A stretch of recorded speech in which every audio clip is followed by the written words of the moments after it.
Good morning student. आज हम BSc part second के पेपर प्लांट फिजियोलॉजी और बायोकेमिस्ट्री के एक टॉपिक जो बहुत ही इम्पोर्टेंट है और जनरली सामान्यतः इस पर प्रश्न पूछे जाते हैं। दोनों ही प्रकार के प्रश्न पूछे जाते हैं, छोटे और बड़े।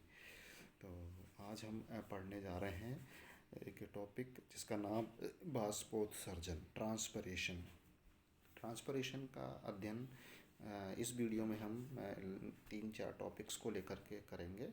तो सबसे पहले हम इसकी परिभाषा के बारे में जानेंगे, उसके बाद उसके प्रकार के बारे में जानेंगे और फिर जानेंगे कि बाष्पोत्सर्जन और वाष्पीकरण में क्या अंतर होता है और मैग्नीट्यूड ऑफ वाटर लॉस। तो इस वीडियो में हम इन 4 टॉपिक्स को लेकर के बात करेंगे।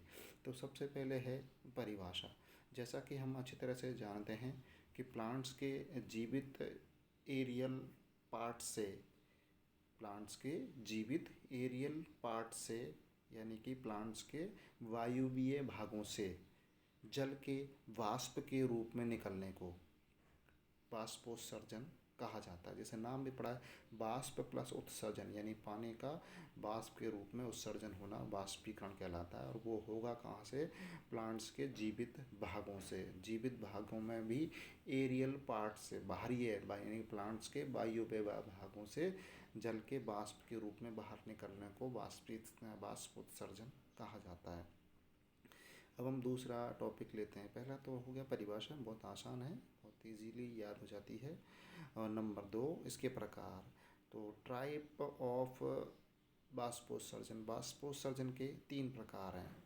एक है क्यूटिकुलर, दूसरा लेंटिक्यूलर और तीसरा स्टोमेटल। तो पहला है क्यूटिकुलर ट्रांसपरेशन।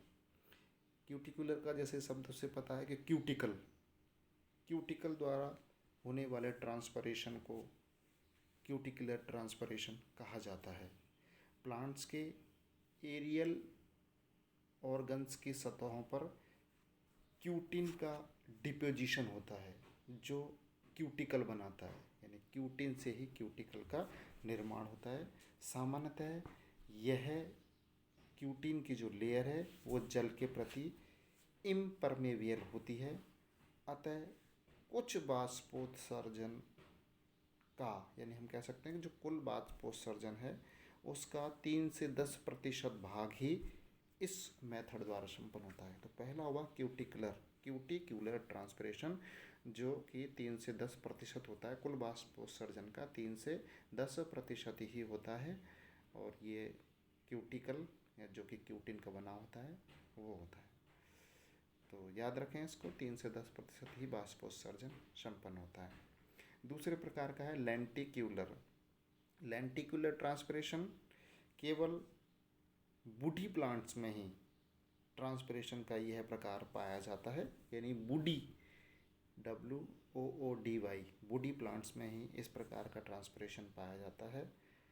यानी जो ट्री होती है, पेड़ होते हैं, उनकी बार्क द्वारा आप देखते हो उसकी छाल होती है, उस छाल में दरारें बन जाती हैं जो सुबेरिन युक्त कोशिका से कवर्ड रहती हैं। यानी ट्री की जो छाल है उसकी छालों में जो दरार होती है उसमें सुबेरिन होता है, उसी से ही ये कवर्ड रहती हैं। और इन दरारों को जो आप देखते हैं, दरारों को लेंटिसेल्स कहा जाता है। एक वैज्ञानिक थे ह्यूबर 1956, वो कहते हैं कि लेंटिकुलर ट्रांसपरेशन कुल बाष्पोत्सर्जन का मात्र 0.1% भाग ही है, अर्थात यह लगभग नगण्य है। इसके अलावा हम देखते हैं कि बार्क से भी ट्रांसपरेशन होता है, जिसे वैज्ञानिक बार्क ट्रांसपरेशन कहते हैं। तो ये दूसरे प्रकार का हुआ लेंटिकुलर, जो कि नाम बहुत नगण्य होता है। तीसरा और अंतिम प्रकार जो कि ट्रांसपरेशन का मेन प्रकार है वो स्टोमेटल ट्रांसपरेशन है।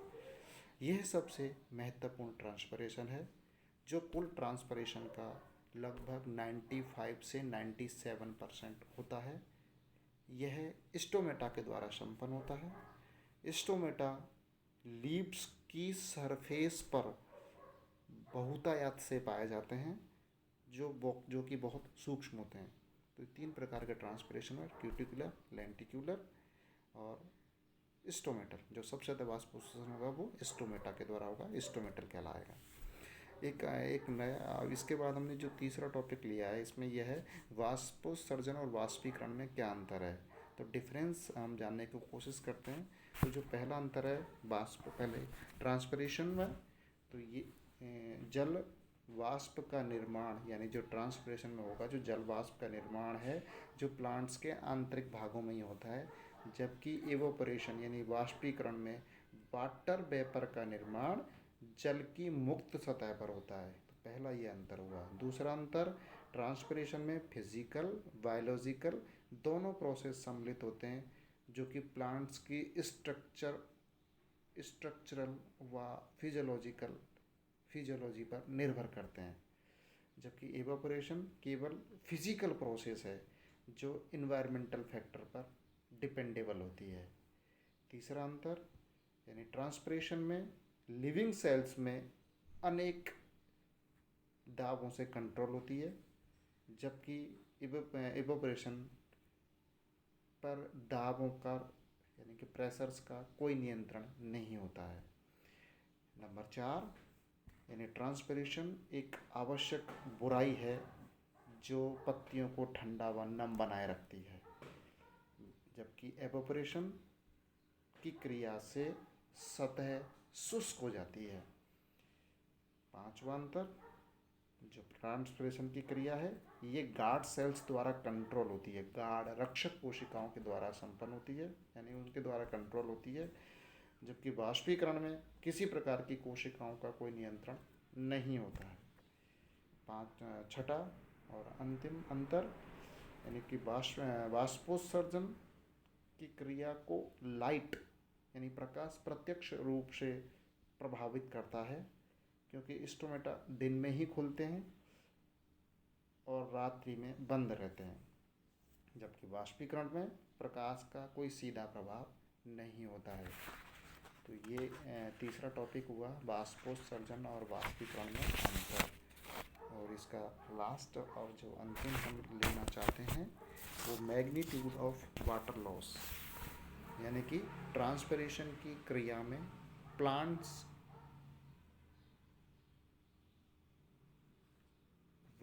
जो ऑब्जर्व किया हुआ वाटर है उसका लगभग 95 से 98% भाग लॉस कर देते हैं।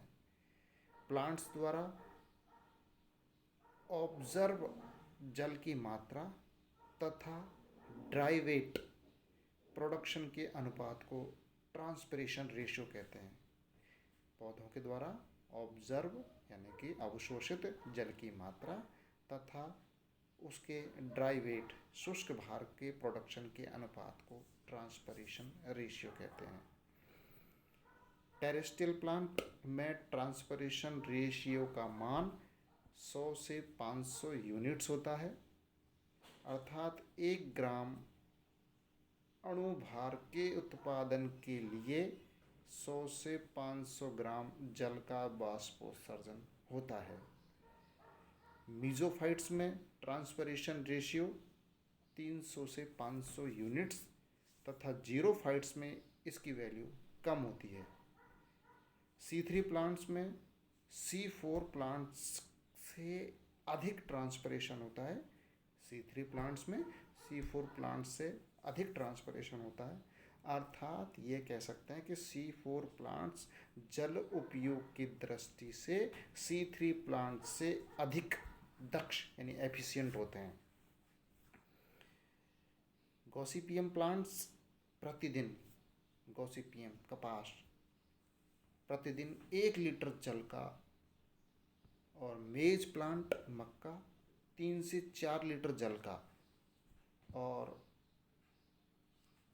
बिर्च का पौधा प्रतिदिन 300 लीटर जल का वाष्पोत्सर्जन करता है, जबकि कैक्टस प्लांट केवल कुछ ही मिलीमीटर जल का वाष्पोत्सर्जन करते हैं। तो आज इस वीडियो में ट्रांसपिरेशन की परिभाषा, ट्रांसपिरेशन के प्रकार, वाष्पोत्सर्जन और वाष्पीकरण में अंतर, और किन प्लांट्स के द्वारा कितना कितना जल का वाष्पीकरण जल का वाष्पोत्सर्जन होता है, इसके बारे में हम अपना अध्ययन किया। तो आगे हम जो अगली वीडियो में देखेंगे कि जो स्टोमेटा हैं, रंध्र हैं, वो कितनी फ्रीक्वेंसी पर अलग अलग प्लांट्स में पाए जाएंगे, उनके बारे में हम विस्तृत रूप से अध्ययन करेंगे।